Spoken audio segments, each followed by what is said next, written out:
को सोने के पहले हम एक दूसरे को गुड नाइट कहते हैं। मोबाइल में किसी को भी गुड नाइट या शुभ रात्रि कहना आम बात है। कहें तो गुड नाइट, शुभ रात्रि, शुभ रात्रि, हेरम दुडुम या दाव माखा कहना हमारे लफ्जों में है। इसके द्वारा बड़े बुजुर्ग छोटों को आशीर्वाद देते हैं और छोटे बड़े बुजुर्गों को शुभकामनाएं देते हैं। लेकिन हम में से कुछ लोग इसे महज एक कथनी कहते हैं। लेकिन हम में से कुछ लोगों को अच्छी नींद नहीं आती है। बहुत बार हम लोग विश्राम का महत्व नहीं समझते। जीवन को फलप्रद बनाने के लिए अच्छी नींद की जरूरत है। हम विश्राम का मूल्य नहीं समझते। हम में से बहुत सारे लोग विश्राम का आनंद नहीं ले पाते हैं।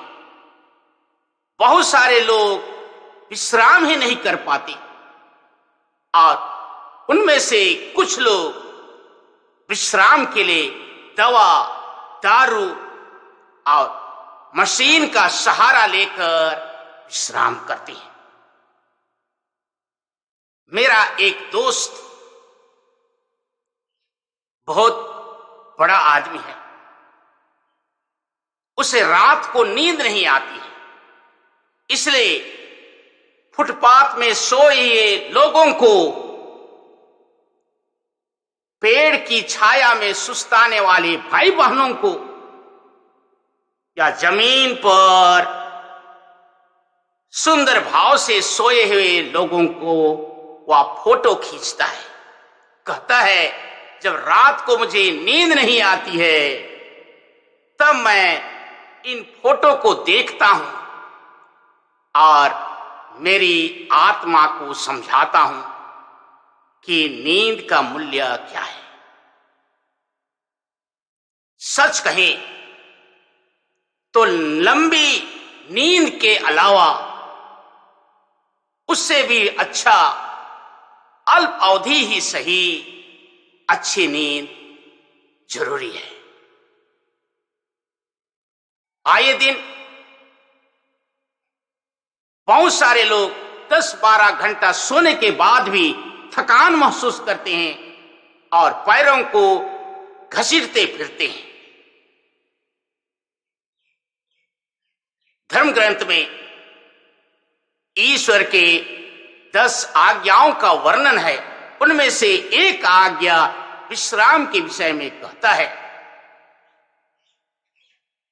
यहूदी लोग इसे साबत कहते हैं, अंग्रेजी में साबत, और हम लोग हिंदी में कहते हैं प्रभु का दिन अर्थात रविवार, और कुछ लोगों के लिए शनिवार है। इब्रानी में साबत का अर्थ होता है विश्राम, रेस्ट।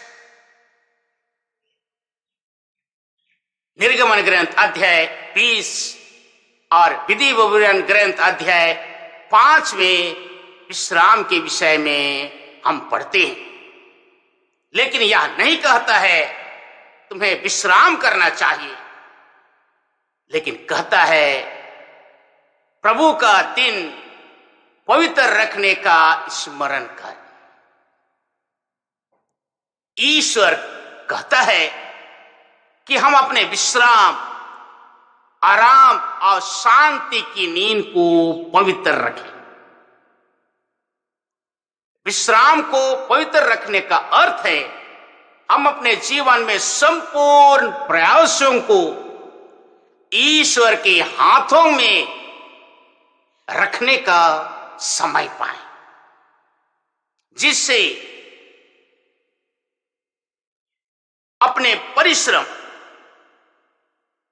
अपने क्रियाकलाप, अपने रिश्तों, अपनी सेवा सरोकार को जब करते हैं, उसमें ईश्वर का हाथ का अनुभव करें। एक महान दर्शन शास्त्री इम्मानुएल लेविनस कहते हैं कि पश्चिम देश के लोगों ने प्रभु का दिन, विश्राम का दिन का संपूर्ण अर्थ ही खो दिया है। ये लोग विश्राम के दिन को क्षतिपूर्ति के रूप में देखते हैं। उस दिन कठोर परिश्रम करके, ओवर ड्यूटी करके धन अर्जन करना चाहते हैं और इस धन अर्जन के द्वारा सप्ताह के अंत में अपने यार दोस्तों के साथ दूर जाकर आयश आराम और मांस मदिरा में फिजूल खर्च करते हैं। आयश आराम और मांस मदिरा यहां जरूरी है क्योंकि उनके कार्य कठोर हैं, बेहद परिश्रम करती हैं, ओवर ड्यूटी करती हैं और उसमें थकान है। लेकिन उससे बड़ा या ईश्वर के हुक्म के विरोध है। विडंबना देखिए, ये लोग प्रभु का दिन पवित्र रखने का स्मरण नहीं करते, अपने विश्राम को प्रभु के चरणों में नहीं लाते हैं। फलता सोमवार होने पर वे पुनः पैर को घसीटते फिरते हैं, थकान अनुभव करते हैं, काम में मन नहीं लगता, काम में आनंद नहीं है, काम में स्फूर्ति नहीं है, संतुष्टि नहीं है। फलता यह काम, ये नौकरी या जीवन या परिवार या धन सब बोझ लगने लगता है। संत मत्ती के सुसमाचार अध्याय 11 पद 25 से 30 में यीशु ने कहा, थके मांदे और बोझ से दबे हुए लोगों, तुम सब के सब मेरे पास आओ, मैं तुम्हें विश्राम दूंगा।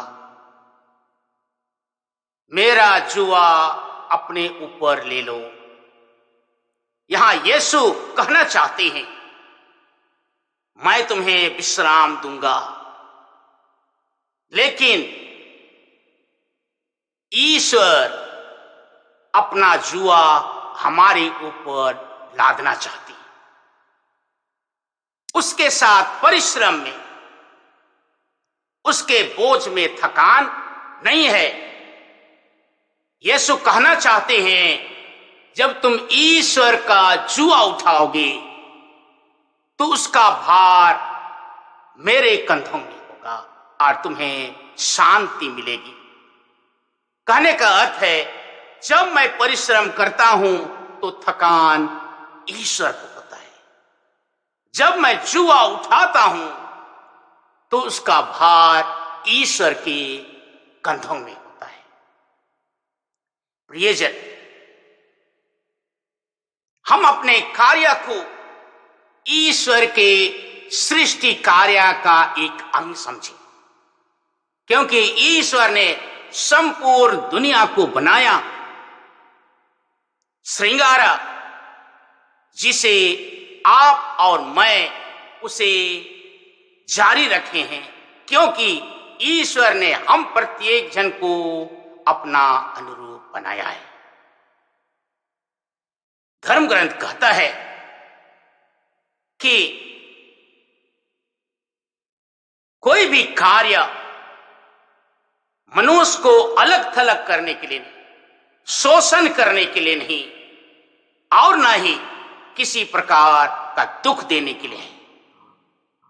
विधि विवरण ग्रंथ सुंदर सी बात हमें बताता है, कहता है कि प्रभु का दिन सामाजिक न्याय के लिए ठहराया गया था। सामाजिक न्याय का अर्थ है कि प्रभु के दिन में ना केवल मैं, ना केवल आप, आपके नौकर चाकर, हर प्रकार के जानवर, पालतू जानवर और यहां तक भी ये सुंदर धरा भी आराम करना चाहता है, क्योंकि इस संसार में जितने भी चीजें जीवित हैं उसे आराम की जरूरत है। जब हम अपने परिश्रम, अपने कार्य को पवित्र रखते हैं तो यह हमें शांति देती है, और तब हम हर चीज में अच्छाई देखते हैं। यीशु ने कहा, मेरा जुआ सहज और मेरा बोझ हल्का है। जब हमारा कार्य, हमारा मिशन और हमारा वोकेशन को अभिव्यक्ति करता हो तो हम संपूर्ण लगन और निष्ठा के साथ समर्पण पूर्वक उद्देश्य की पूर्ति के लिए करते हैं। तब हर कार्य कठिन होने पर भी सहज हो जाता है और यह हमें ईश्वर प्रेम के कारण अर्थपूर्ण दिखाई देने लगता है। याद रहे, बिना प्रेम का परिश्रम, बिना अर्थ का परिश्रम शोषण, अलगाव आदि अवगुणों का कारण बन जाता है। अंत में यह व्यक्ति के लिए दुख और मृत्यु का कारण होता है। इसलिए जो भी हम कार्य करते हैं ईश्वरीय प्रेम और मानवता के लिए, समर्पण के लिए हम करें। उत्पत्ति ग्रंथ अध्याय 4 पद संख्या 1 से 18 बताता है कि कैसे काइन ने अपने भाई हाबिल की हत्या कर दी और ईश्वर ने उसे सजा दिया, लेकिन मृत्यु का नहीं। सजा मिली, जीवन भर